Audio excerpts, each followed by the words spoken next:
everybody, I am the CHALL, your Doncaster Sporting journalist and Doncaster Rovers fan. Please do like, comment, subscribe. The socials are all in the screen below and in the description down below the video.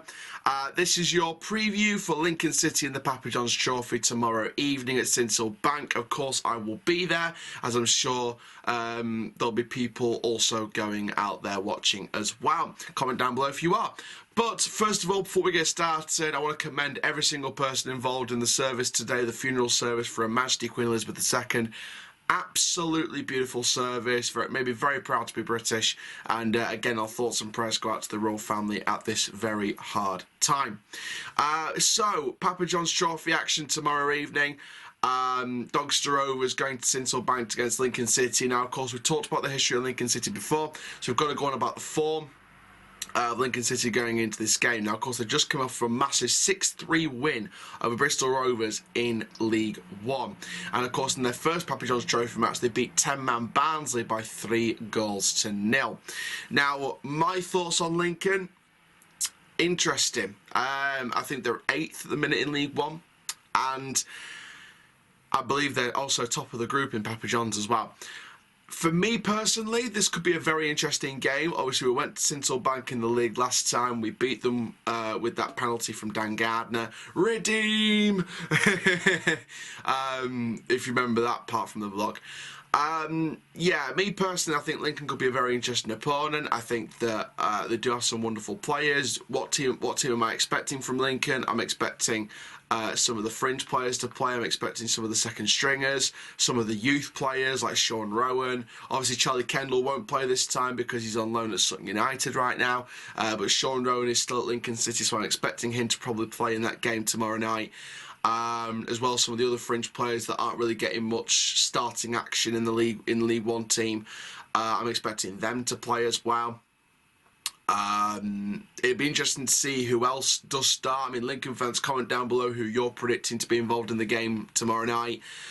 For us, however, I'm expecting this potential team. So I've gone with Jones in goal, as I expect him to do for the Papa John's Trophy, even though he is, the manager has told him he can leave on loan at some point. So if we're looking at a second goalkeeper in the January window, then I'm expecting Jones to get loaned out. But to be fair, you know, apart from the little rookie error at the start of the Newcastle game in the Papa John's, I think Lewis Jones has been all right so far. So hopefully he continues that against Lincoln tomorrow night, but I'm expecting him to be in goal for this one. Give Mitchell a break for Crawley on Saturday. Back four, I'm expecting Maxwell to start, no doubt. Olowu and Faulkner and Seaman. I'm expecting Seaman to get game time again, loan listed, but he will get game time while he is still here. The two centre-backs, Bobby Faulkner and Joseph Olowu. Again, I think that's a decent partnership. I think that Olowu getting back into some fitness would be great. Give him 40-50 minutes, or maybe give him just the first half and then replace him at half-time with either Adam Long or you bring one of the young centre-backs in from the academy. In the midfield, I've gone with Ben Close getting his minutes, Liam Ravenhill, and I've also put Agard at the number 10 role, and I think McSheffrey may decide to change that up. I think if you play, I think there may be an opportunity here to maybe play with Max Waltman, to maybe start Max Waltman. This seems like the perfect game to start Max Waltman. I just have a gut feeling he won't do that. I hope I'm proved wrong because I do want to see Max Waltman given a proper chance, but I just think he'll start Agard just for the experience. And then on the front three, again, I could have put Waltman in any of these positions, but for me, I think he'll trust some of the academy lads. So I've put Goodman on the right, which is a weird position because he's a striker, but I just have this gut feeling if he's going to play Goodman, he'll put him out wide because he'll start Max Adamson up front, and then Aidan Barlow on the left. I just have a gut feeling about Goodman and Adamson, so I think they could be some of the academy lads. And then you look at the bench, I'm expecting people like Charlie Petch to be there, Jack Rapper to be there, Jack Whiting. I'm expecting a couple of the first team lads to be on there, Hurst, Taylor for more minutes as well, Long. And again, I think it's going to be interesting to see what happens. Like I said, I think it's going to be a mix of second string, a couple of first teamers on the bench, and then your academy lads as well. I'm expecting very much a second string team for this particular match before we rest all the seniors for Crawley on Saturday. In terms of score prediction for this game, I'm probably going to go with a 2-2. I think that might be a fair prediction. And then maybe we win it on penalties again. I just don't have a lot of confidence that we'll win at the moment. Lincoln are top of the group. We won on penalties. We're not in a great run of form at the minute. They're in a great run of form. They're top of the group. So I'm expecting Lincoln to probably get the upper hand on this game. I'm hoping for a penalty shootout win just to edge it, just to give us some momentum going into the next game. But I just don't have a lot of confidence that we're going to win at the moment, especially with the way we're playing as well. And it seems like the perfect opportunity now to talk about where McSheffrey goes from here, because I talked to Steve Ebb before the match, and we talked about how this is like just a sort of sticky patch, and obviously as fans we'll all back the team for 90 minutes, we always do. But you heard it at full time against Swindon, and this is before. And I was talking to Steve Ebb before Swindon, but you heard what was. You heard what we was like after Swindon at full time. Boos ringing around the stadium, and it wasn't for the fact it was 1-0.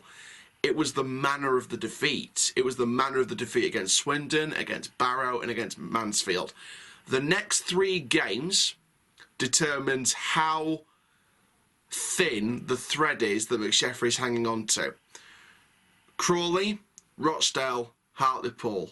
And this is before we face Leyton Orient and Carlisle and Crewe and Gillingham and Stevenage. Like, ignore the games after Hartlepool, because Orient's top of the league. Carlisle could be a danger. Crewe could be really a danger. Gillingham could get something out of us, but they're not in the best of form either. But you never know. And Stevenage just look on fire at the minute. So we're barely going to get any points out of them at this rate. Look at the 3 games before those 5, though, for the end of October, before the last 5 games of October. Look at the next 3. Crawley, they're not doing great right now. They need a lift, and they could still have some goals in them. Rochdale, new manager, still not on form, but you never know. You never know what these sides can do. Hartlepool, Keith Curle is the brand new interim manager. Paul Hartley's been sacked. The understanding that I understand, from what I understand and from what many other people understand, is that Graham Alexander is set to be the brand new manager. Whether he's in before we play them on the Tuesday in a couple of weeks, I don't know. But for now, at least, it's Keith Curle. Out of 9 points, I'm expecting a minimum of 6 or 7 from those games. If we get less than that, McSheffrey's on a very, very thin thread. And I said, and I've said on here and I'll say it again, I'm going to give him till the end of October. So, Rochdale's the start of October. So, I mean, Crawley, if we lose that, that's even worse. But look at the games in October in the league. Rochdale, that should be 3 points. Hartlepool, that should be 3 points. Leyton Orient, I'm not expecting anything from that. Carlisle, maybe we could take a point, but again, I'm not confident. Crewe, I'm not confident in that one. Gillingham, not confident in that one, but I could take a point out of that one. But we'd like all 3 from that one with the way that Gillingham are playing at the minute. And Stevenage, we're not going to take anything out from that one.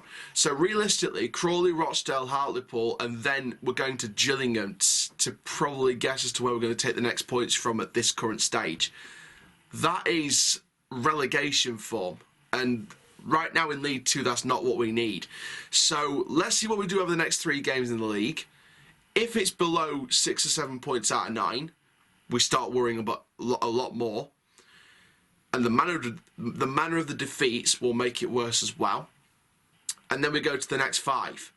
If McSheffrey's still in for those next 5 and we get barely any points out of those next 5 and we're in the bottom 3-4 by the start of November, maybe start thinking about making some changes, Doncaster Rovers Football Club, because it's a results-based business and you never know what's going to happen. So I'm going to see what we do at the end of October, start of November, see where we are, and then make a full judgment on there and actually decide what side of the argument I'm on, whether I'm McSheffrey in or McSheffrey out. I know a lot of people have turned to McSheffrey out. There's still people that are McSheffrey in and saying give him the chance.